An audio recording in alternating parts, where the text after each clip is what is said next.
Queridos, com muita alegria, eu quero convidá-los ao texto Evangelho do Senhor Jesus, segundo escreveu São Lucas, capítulo 13. Quero agradecer ao nosso pastor pela honra.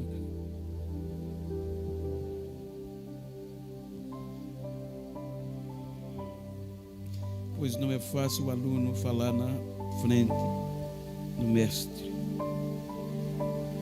Versículo 6 por diante é uma parábola. Está escrito, Lucas capítulo 13, versículo 6, diz: ele também falava esta parábola. Certo homem tinha uma figueira plantada na sua vinha.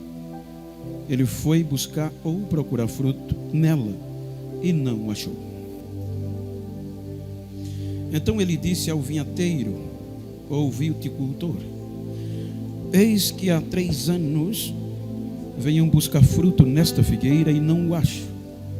Corta-a ou corta-a, porque ela ocupa a terra inutilmente. E respondendo ele, disse-lhe: Senhor, deixa também este ano, até que eu cave em seu redor e a esterque ou a adube, e se der fruto, bem; se não, então pois tu a cortarás. Queridos, tomando por base este texto, eu quero trazer uma reflexão acerca da brevidade da vida. Quando nós observamos o texto com o seu contexto, Jesus estava falando no versículo 12, capítulo 12, acerca da comunhão,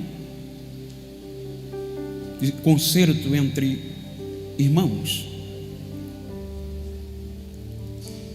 E no capítulo 13, ele é questionado por um grupo, por alguém, acerca da culpabilidade ou não de alguns incidentes causados por Pilatos e por uma torre. Mas quando ele chega no versículo 6 por diante, ele une um conjunto de elementos cotidianos que é conhecido como parábola para esclarecer uma verdade espiritual ou moral. E basicamente Jesus sempre usava o cotidiano do que os seus ouvintes teriam facilidade de interpretação.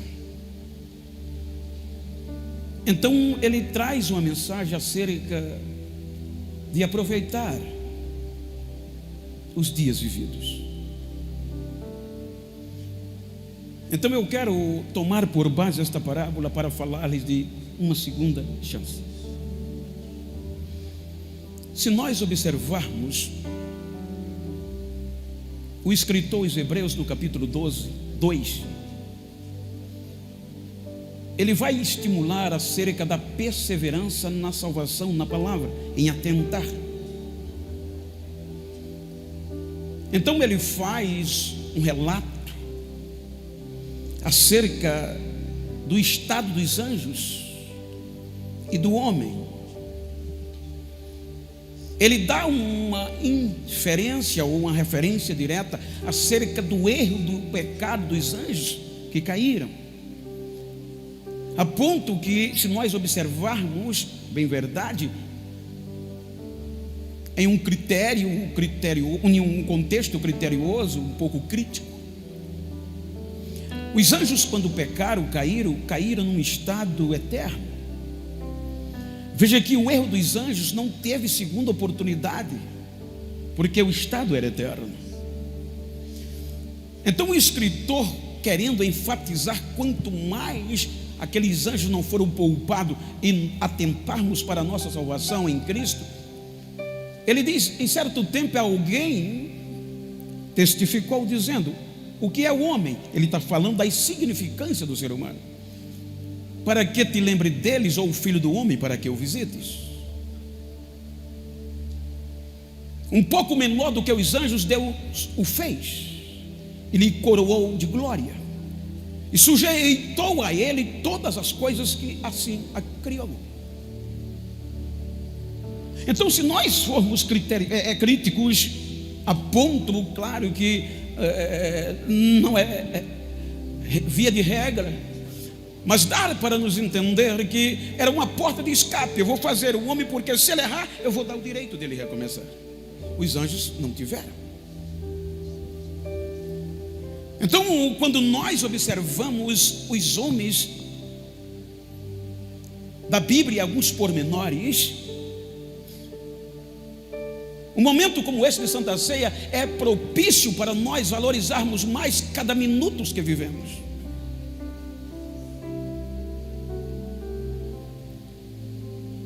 Quando Moisés escreve o Salmo 90,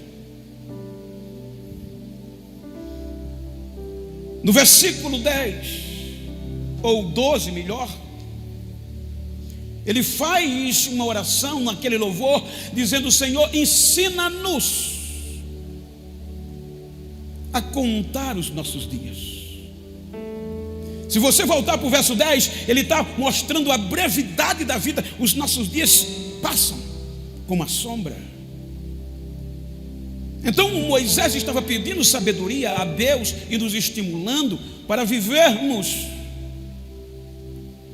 de modo que os nossos dias não sejam contados, que a história se encarregue. Nós não podemos viver essa vida e passar vivendo de qualquer jeito. Veja uma observação do que é querer viver a vida de qualquer jeito.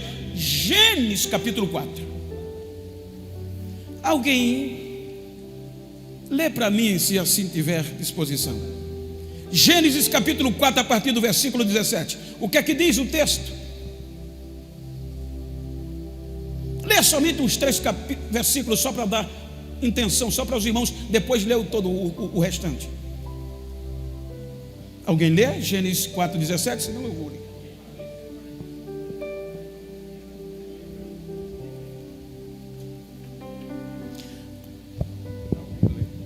Senão eu só cito 17 por diante.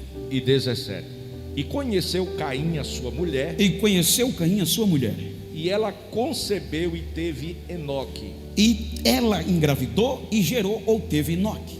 E ele edificou uma cidade e chamou o nome da cidade pelo nome do seu filho Enoque. Pronto, prossiga, pastor, por favor. E a Enoque nasceu Irade, e Irade gerou a Meujael, e Meujael gerou a Metusael, e Metusael gerou a Lameque. E tomou Lameque para si 2 mulheres, o nome de uma era Ada e o nome da outra Zilá. Muito obrigado, pastor. Só para dar. Agora, só segura aí um instante. Quem era o pai de Caim? Adão. Quem gerou Caim? Adão. Mas como Caim resolveu viver a vida? Os irmãos sabem, não precisa dizer-lhes. Sinônimo de mau exemplos. Primeiro homicídio. Não valorizou a vida e quis viver a ponto da história contar os seus dias. Veja que ele tem a geração, mas ele não tem os dias contados. Interessante é que quando nós vamos para o capítulo 5, olha o que é que diz, por favor, pastor, com todo respeito hierárquico com alguém aí. Veja o capítulo 5. Versículo 1. Pode prosseguir do primeiro. Este é o livro das gerações de Adão. Este é o livro das gerações de Adão. No dia em que Deus criou o homem, a semelhança de Deus o fez. Na semelhança de Deus o fez. Macho e fêmea os criou e os abençoou, e chamou o seu nome Adão no dia em que foram criados. Prossiga. E Adão viveu 130 anos E gerou um filho, à sua semelhança, conforme a sua imagem, e chamou o seu nome Sete. E foram os dias de Adão depois que gerou a Sete, 800 anos, e gerou filhos e filhas. E foram todos os dias que Adão viveu, 930 anos, e morreu. Sim, siga. E viveu Sete, 105 anos, e gerou a Enos. 105 anos. E viveu Sete, depois que gerou a Enos, 807 anos, e gerou filhos e filhas. E foram todos os dias de Sete, 912 anos, e morreu. E viveu Enos 90 anos, e gerou a Cainã. E viveu Enos, depois que gerou a Cainã, 815 anos, e gerou filhos e filhas. Amém. Só para os irmãos, o contexto vai dizer o que só para ter uma base bíblica do que é viver a vida com sabedoria. Quem era o pai de Caim? Adão. Quem é o pai de Sete? Adão. Você chega no capítulo 4, a geração de Caim está, mas não tem dias contados. Você não sabe quantos anos ele viveu, quantos anos ele morreu, os seus filhos, a sua geração, não tem história. Era como se não tivesse registro, não tivesse RG. A mesma história, a mesma descendência, as mesmas entranhas, começa a gerar. E por que a geração de Sete entra com dias?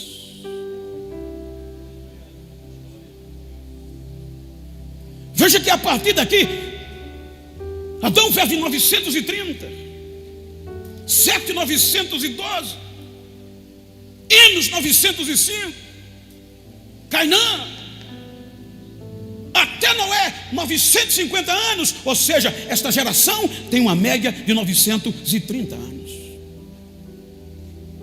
Veja que os dias dessa geração foram contadas. Porque não viveram uma vida de qualquer jeito, fizeram alguma coisa. Nos dias de Enos, buscaram, invocaram o nome do Senhor, em meio a um caos passado. Então, devemos viver os nossos dias, para que amanhã alguém saiba alguma coisa de nós. Porque o Salmo 24, ele diz que do Senhor é a terra e a sua plenitude, e todos aqueles que nela habitam. Ora, qualquer irmã, dona de casa, qualquer um viticultor, qualquer um de nós, se nós plantarmos, a gente não planta nem uma planta sem esperar resultado, seja ele o que ela possa dar. Se as irmãs chegam no quintal, planta tomate, ela espera ele produzir tomate, porque ele ocupou um espaço. Ela cavou, ela deu um espaço a ele na terra, e aquele espaço é dele, e ele não foi colocado ali simplesmente para nascer. Não, é esperada alguma coisa dele. Então nós ocupamos esta terra, gente. Na base do Salmo 24, Deus não nos deu esse espaço. E segundo, salvo engano, a física clássica diz que dois corpos não habitam os mesmos espaços. Em bem que a quântica já muda um pouco, mas isso aqui é uma verdade. Se você ocupa a terra, esse espaço seu é contado. Então você não pode viver ele, porque há uma expectativa de Deus a teu respeito. Ensina-nos, ó Senhor, a contar os nossos dias e vivermos em sabedoria, disse Moisés. Quando você vai para Jeremias 31, 21, salvo engano, ele diz as mesmas coisas. É bom colocar marcos na estrada, é bom sinalizar, porque quando voltar, quando ele fala com Israel na ida para o cativeiro, ou seja, deixa marcas, porque para voltar, para recomeçar, é mais fácil, não vai se perder. Então muitos de nós, não me eximo, queremos viver a vida como nós não fôssemos morrer.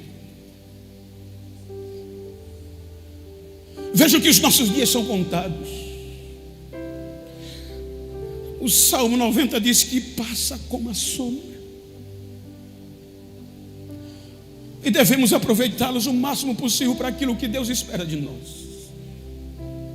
Há cerca de 1 ano atrás, um casal de amigos me deu algumas sementes de mamão. Me deu mamão, eu gostei tanto, que mamão maravilhoso. Guardei a semente. E há cerca de 1 ano atrás eu digo, vou plantar, guardei por meses. Não, um dia vou plantar este mamão, e plantei-os. E todos os dias eu ia olhar se ele já tinha germinado. Quando ele germina, toda semana eu ia olhar.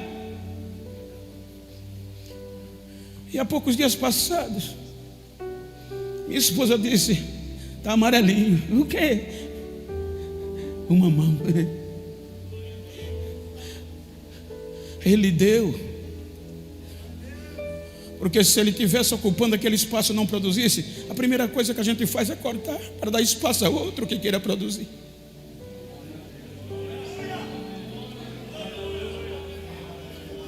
Veja que o nosso dia é tão bem distribuído.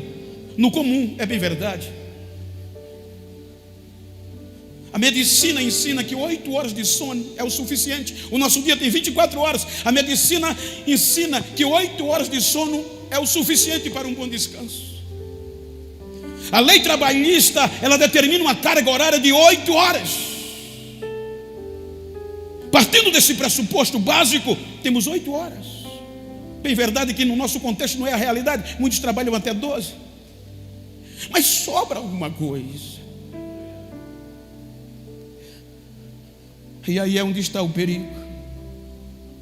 É que muito de nós usamos o resto que sobra do nosso tempo para se dedicar a coisas que amanhã não vai surtir resultado nenhum.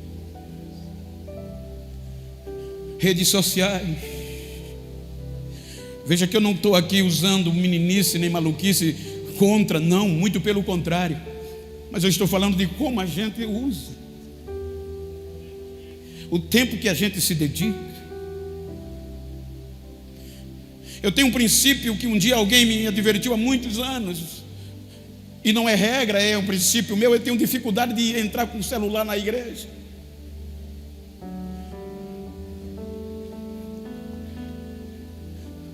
Redes sociais. Recentemente, eu há dias, não posso usar o termo recentemente que não me lembro, mas um dos diretores do Facebook, através de um documento para o, não, salvo engano, isso foi para o Congresso americano, ele mesmo disse que a rede sociais, ela vicia tanto quanto o cigarro.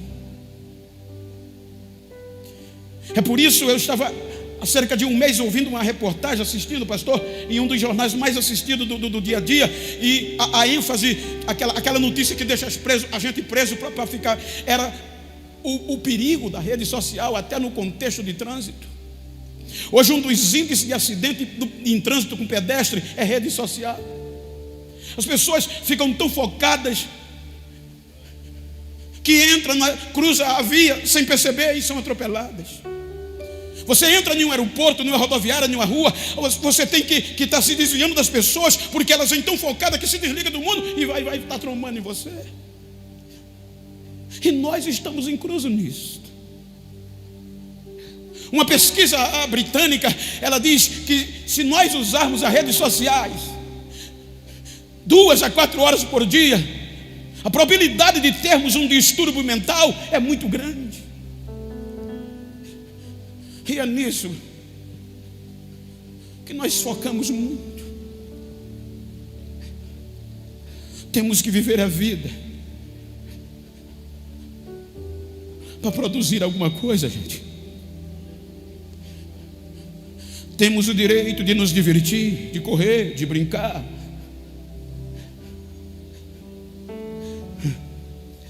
Mas Deus espera alguma coisa de nós.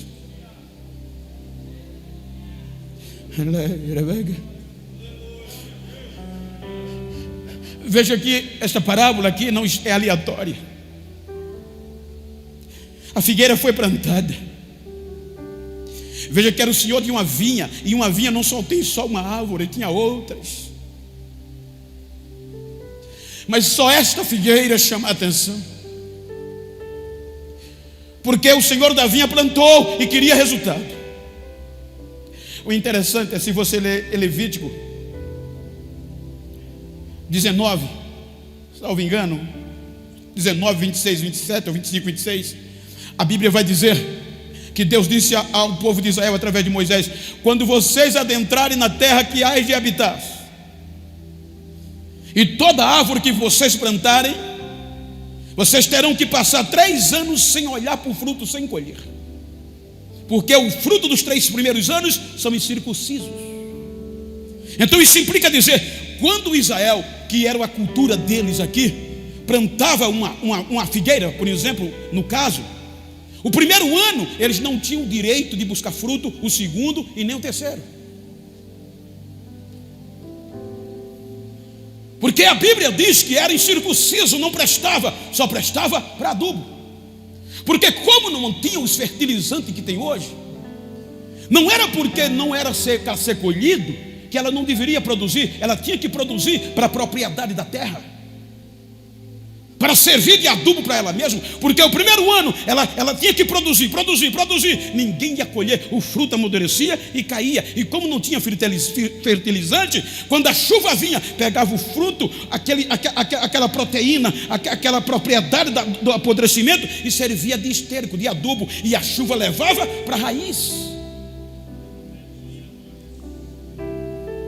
Então eram 3 anos sem ninguém ter direito de procurar frutos. Foi Deus que fez. Veja que o dono da vinha, ele diz que por 3 anos, se nós partirmos desse pressuposto,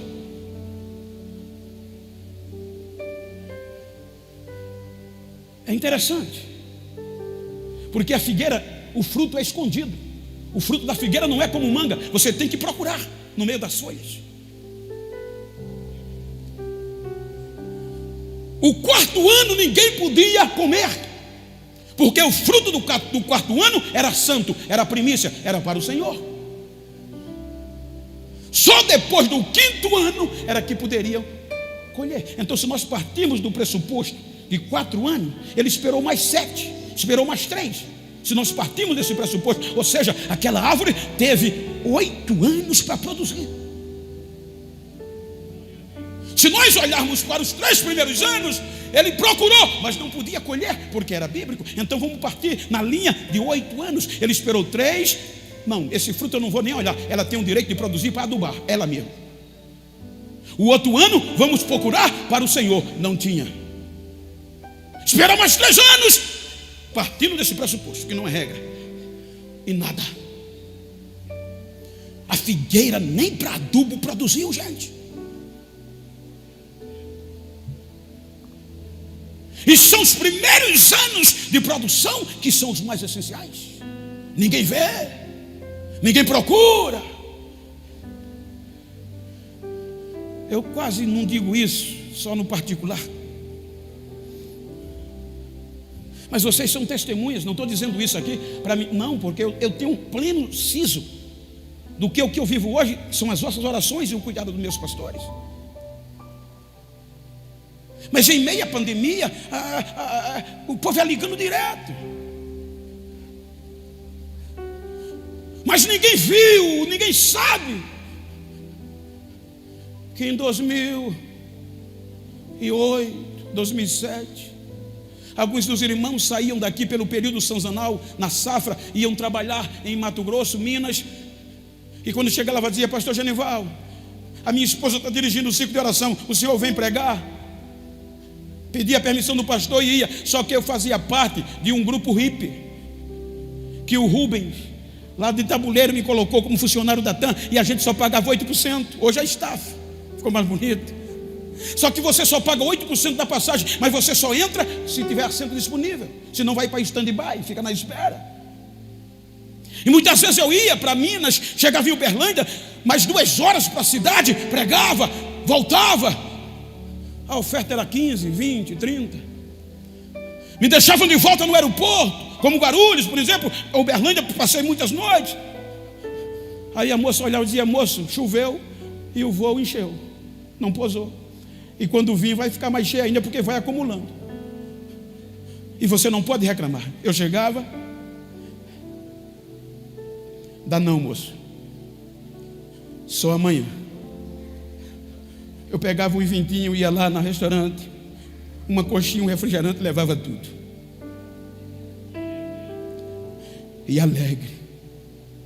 Ela dizia: só amanhã. Quando era no amanhã, moço, Tem jeito não, os irmãos já estavam a 200, 300 quilômetros de distância.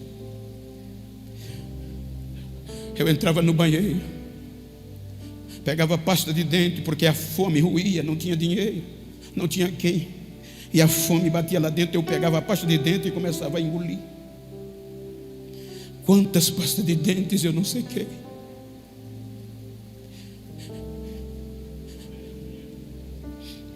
Adubo. Diga para quem está ao seu lado a partir de hoje. Diga com vida, diga a partir de hoje. Nem que seja para adubo, você vai ter que produzir. Obrigado.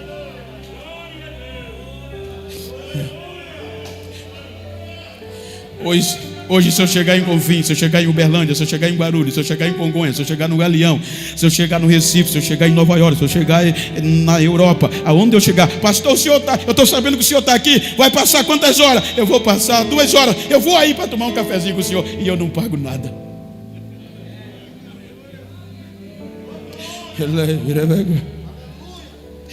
O dono da vinha veio.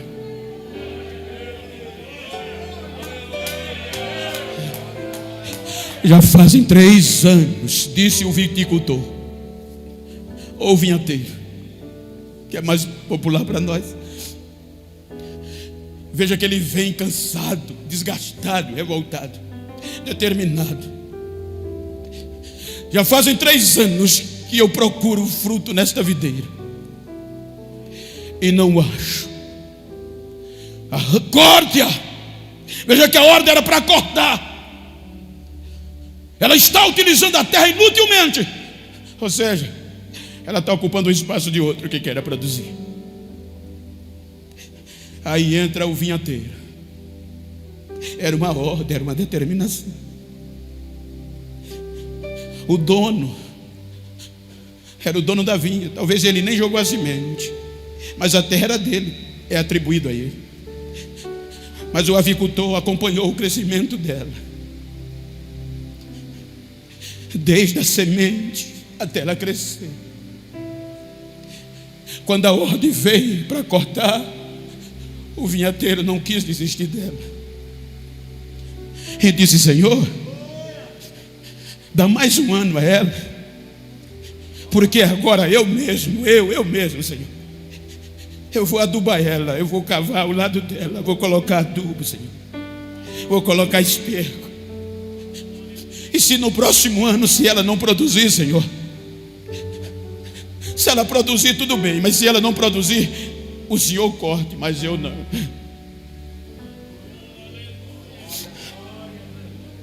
Você está entendendo?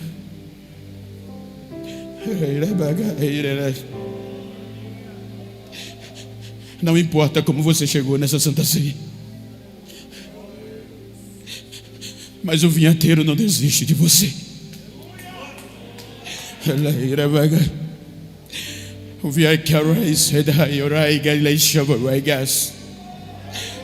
vinhateiro não desiste do nosso ministério.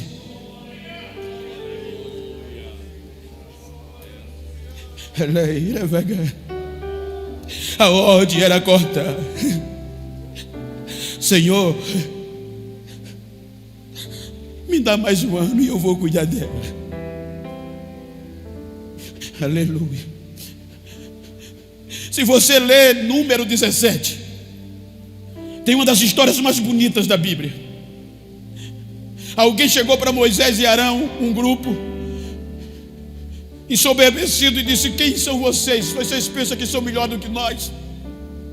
Vocês pensam que são alguma coisa? E Arão é melhor do que a gente para conduzir o povo e fazer a obra? E machucou Moisés e Arão. Aí eles vão a Deus, Moisés vai a Deus. E Deus diz: Moisés, faz o seguinte: diz aos filhos de Israel que escolham 12 homens de cada tribo, um homem, os maiorais, os principais. E cada um deles traga uma vara. E tu pega esta vara e escreve o nome de cada um deles e coloca diante de mim. Moisés deu a ordem, trouxeram, achando que... Aí trouxeram. Deram a Moisés, Moisés botou diante de Deus o testemunho, fechou e foi dormir, e as varas eram secas. Diga para quem está ao seu lado: as varas eram secas. No outro dia, quando Moisés foi, tirou, aí a Bíblia diz, salvo engano, 17:8 de Número, que a vara de Arão floresceu. A versão King James diz que ela floresceu, ela deu folhas, ela nasceu broto e deu amêndoa madura, deu até fruto maduro. Você está entendendo? É noite de restauração.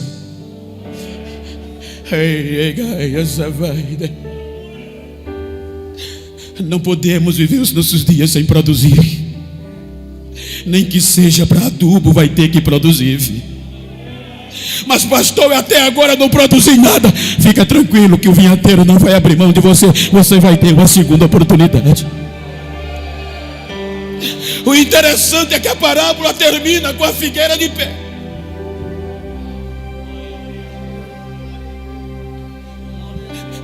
A parábola termina com a figueira de pé. Que gostasse ou não, que quisesse ou não, se encarasse ou não, a história termina com ela de pé.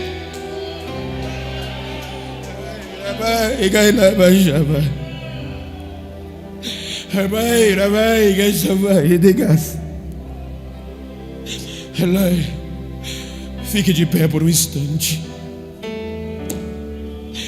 Vivamos a ponto de que a história, que queira ou que não, a história vai contar os nossos dias.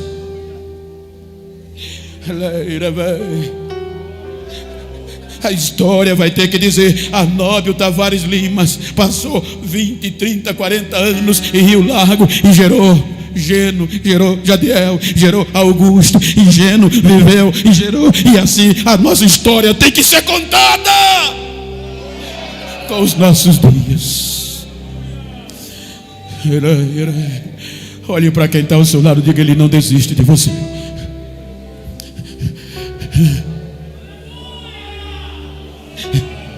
Se está sem força de produzir, ele mesmo vai cavar. Esta noite ele está cavando ali. Esta noite ele está botando adubo. Esta noite ele está dando segunda oportunidade, segundas chances.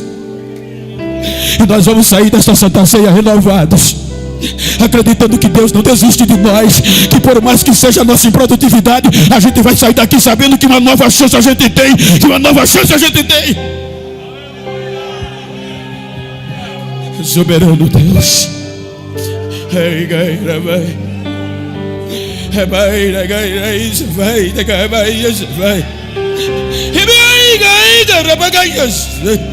Enche. Que floresça, que produza botões, que o fruto madureça. Mas vamos sair daqui acreditando que o Senhor não desiste de nós. Renova a tua serva, renova o teu servo. Receba um abraço de renovo nesta noite. Saia daqui com a cabeça erguida, acreditando que Deus não desiste de você.